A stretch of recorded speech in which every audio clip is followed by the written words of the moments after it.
So we've created Spring Boot application, but at this moment it doesn't work as a RESTful web service. Even if we run it, it cannot receive any HTTP requests and it cannot send any HTTP response back.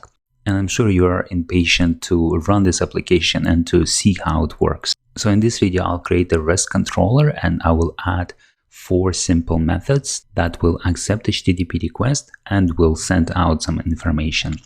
And I will start by creating a new package. I will hold Control button, click, and then create new package. And I will create that package under the app.ws. It will be UI controller. So all my REST controllers or resource classes will go into the controller package. And I'll click on finish, and under the controller package I will create a new class and I will name it user controller and click on finish.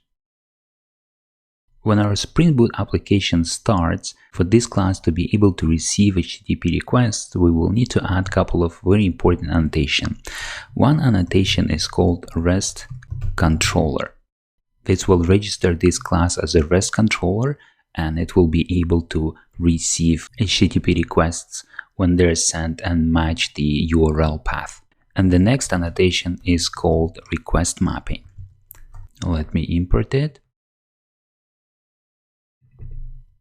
When HTTP request is sent, it's sent to a certain URL, and that URL contains path. So I'm creating a controller that will be responsible for operations that have to do with user. For example, we will need to create a new user for our mobile application. We'll need to update user details, or if we need to delete user details. So this controller will be responsible for all operations that have to do with users. And I want my URL to reflect that.